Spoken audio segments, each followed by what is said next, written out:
Is there an allure to Yankee Stadium? I know Mike, he was sending us some texts, and he was like, "I'm here at Yankee Stadium. This is my first time." Is there still a bit of an allure when you walk into that stadium? It was more so the older stadium, the other stadium. For me, so much history there.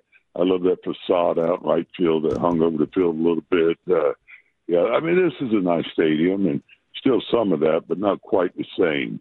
It's not where Mano and Ruth and those guys played, and that. So anyway, it's always good to get here, though. You're playing a team that has so much history, and you get the monuments out there. So players do enjoy walking around here. Now, Boch, I saw the video last week, and we didn't get a chance to talk to you since that happened, but whenever you moved up on the record list, and I did see a bottle of Pappy sitting there on the table. Is that like an everyday pour, or is that something that gets tucked away for a special occasion? Yeah, you know what? I made a lot of friends when I got that bottle. I didn't know on the team, but no, you know what? We said, this battle our way to the postseason, and that would be a good time to open it. So, yeah, it's got to be a special occasion on that one. Do you get a bottle also for moving up on the list of ejections? Is that something too? Yeah, I'll get a bottle of moonshine for that one. It's a little different, but yeah, you know what? It's just been a really tough run, as I said last night. On these calls, man, they're different makers. And last night, wasn't so bad, but 2 days ago or 3 days ago, that last day, and Leiter he didn't get a couple of pitches there. Look, I go back and look at it.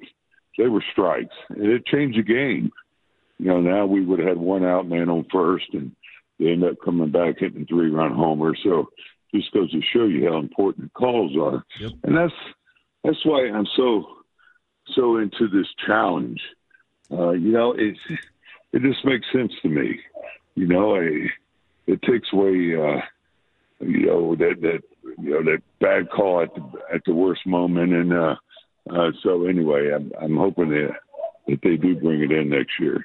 Have you guys had any discussions? Because I've read a couple of players talking about that with the automatic ball strike system, that perhaps where the pitch gets logged could be up to like 0.4 of an inch away from the pitch where it actually was across the plate. Has anybody said anything to you about that?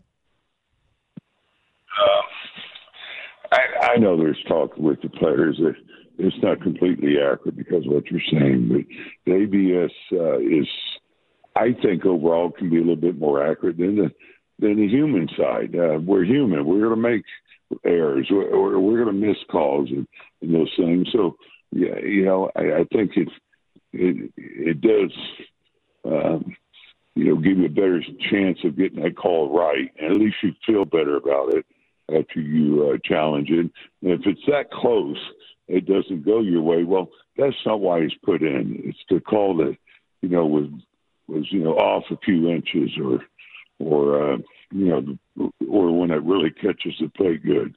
And those pitches that Leiter threw, they caught the plate pretty good. Talk with Bruce Bochy right here on 105.3 The Fan. Man, excellent insight, as you always give us. Thank you very much for that.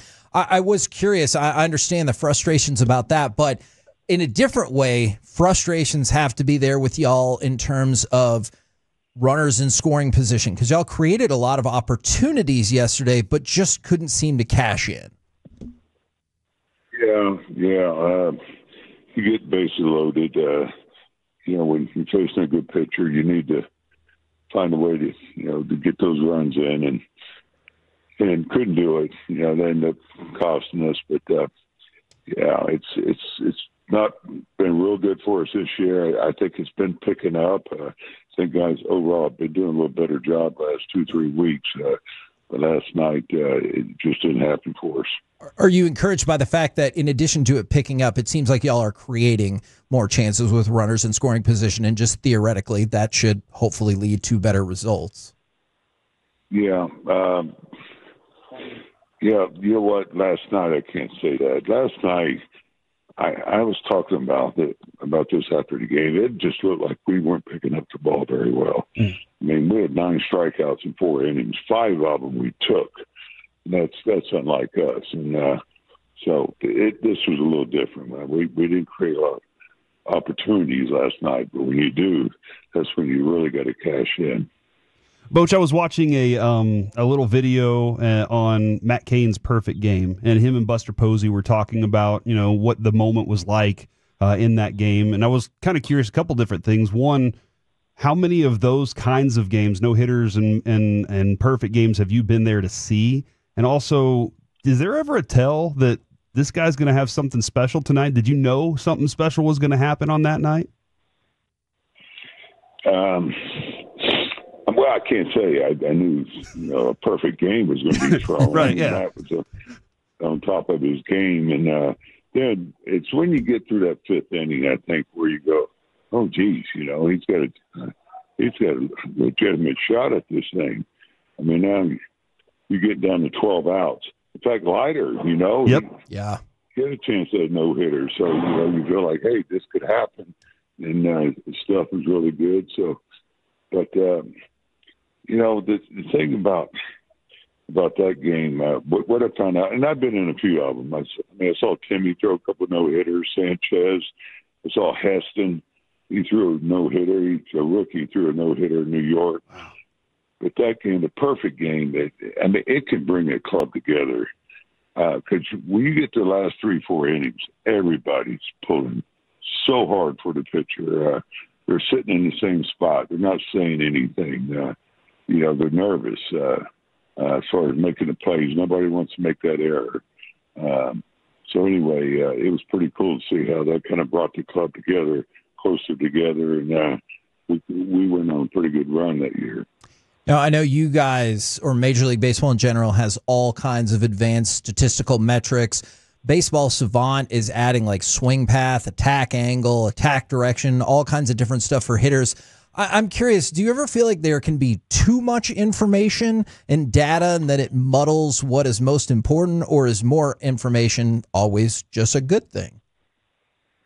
I've said this. I think, no doubt, there's way too much information. I mean, information's good, but sometimes you get too caught up in the process versus what you need to do: go out there and compete and find a way to get it done, and battle and play with the grit that you need to, and those things you can't really measure because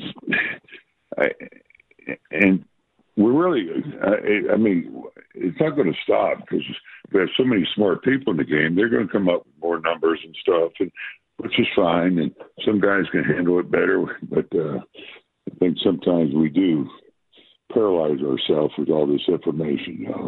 So that's the paralysis by analysis, and so I think that's hit us a few times. Yeah, sometimes I do tell Kevin, don't think, meat, and that's usually when he's at his best. So Aaron Judge competing against him, when Juan Soto said he's the best hitter in baseball, I was like, hold on, I thought Juan Soto was the best hitter in baseball, but then he's like, no, he is. When you're going to the plate when you're pitching against him, what is the kind of the feeling? What are you trying to stay away from against him, and what areas are you trying to attack on him? Well, you got to mix it up. You can't get in a pattern. I mean, if he had, definite holes, that's the only place you would throw it. So, you got to create some doubt on what pitch is coming, and so you mix it up. But you got to be careful. Every team, there's a guy you don't want to beat you up. He stands out above everybody. And last night, he hit the home run. He didn't hit it well. That ball's a fly ball in our ballpark. Mm-hmm. And but I think it was his shortest home run. But anyway, that's correct. Yeah, absolutely true. Yep. Yeah, so you got to pick your spots. You'll probably see me put them on. But we go over it on how we're going to pitch them, and it's not one size fits all in this thing because pitchers have different arsenals. So how we attack them, it's going to be a little bit different. Well, as a former catcher, I'm sure when you would watch your pitchers and you would know whenever a guy was a little tight against a guy or whenever he was a little more relaxed and comfortable. Do you still kind of watch in that same way and you kind of notice, all right, this against this guy, he's a little bit different? Yeah, of course. Yeah. I mean, and what's amazing is the really good hitters, is sometimes they're trying to be too careful. They're the ones that always get the mistakes, and they don't miss them. But